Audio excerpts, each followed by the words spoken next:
Thank you, Abby, for that. Now, hundreds of students from Uhuru Secondary School in Nairobi have been affected after a fire razed a dormitory earlier this morning by midday. It was still smoldering in the dormitory, and this is the latest in a series of cases of fires in schools. Uhuru Secondary School is a public boys' day school located in Bahati location, Nairobi County, and our reporter, Brian Obuya, is following up on this event at the school. Brian, good afternoon.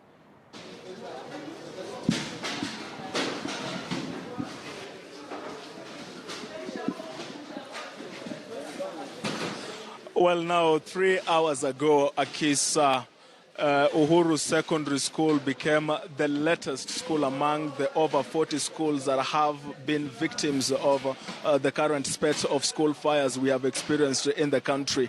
Now, we are told that between 9:20 and 10 a.m. this morning, there were lessons going on. That was actually the third lesson of the day, and it's at that particular time when we saw teachers and students, some of them who were in class, saw smoke coming from this particular dormitory, which now has been hosting the 394 students here at Uhuru Secondary School.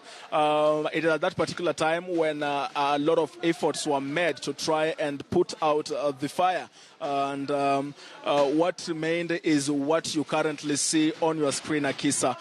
There is very little that has been done to save the situation here. Bedding, beds, everything, it's all done. If you look at the walls and everything else, it has been brought down, and students, as this is the only dormitory they have, so it's as clear, even without that official communication, that they might not be spending the night here tonight. It could be as clear as the students going home until the school can actually think about what happens later on. Like I told you earlier on, this school hosts some 394 students. We have been told that a roll call has since been made, and all the 394 are safe, the school tells us. We've seen teams from the National Teachers Service. We've seen teams from, we hear that teams from the Kenya National Union of Teachers is also here. We also understand that ministry officials have also come here, and outside there are a number of vehicles from those particular institutions, and a series of meetings are ongoing. The principal was actually supposed to speak to us a while ago, but he's attending several of those meetings to just chart the way forward and get to understand what becomes the state of the school. Maybe as you see behind me, just students trying to find out what they save from their boxes of what remains of them since this happened when they actually were in class.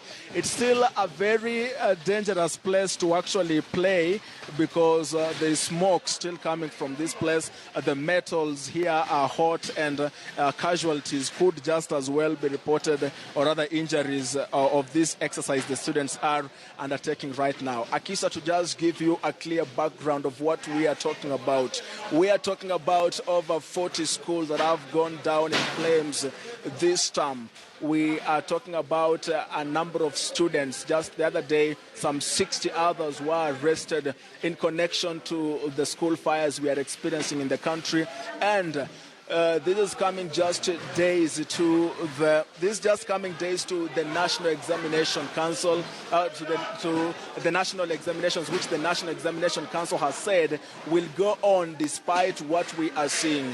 The Examination Council has been very clear, saying that they are not going to postpone exams. Students are going to do the national exams despite the situation their schools will be in. So this actually just pointing to a picture that as many people continue to actually think that these school fires are being experienced because of the expected school exams and mock exams. They have been very clear that the exams will as well just go on. Behind there are just a number of teachers. Like I told you, this is a very dangerous place to be. Teachers trying to get the students out because the walls here, given that that fire we saw in the morning, a very heavy fire that had taken the intervention of neighbors and the fire brigade from Nairobi County to put out. The walls here are very weak, and it is being thought that it actually could be a very dangerous place to be as at now. So this, Akisa, is the situation. Smoke still billowing from this particular place. Students trying to save what they can. And out there, a series of meetings ongoing. And in here, us trying to get you the whole story. Akisa. Brian Obuya for us from the Uhuru Secondary School, where hundreds of students once again have been affected after a fire razed a dormitory there. We can see the situation there. The fire has been contained, but a lot of losses from what we can see where Brian Obuya, our reporter, is. He continues to just try and get to the bottom of what really is happening. This comes against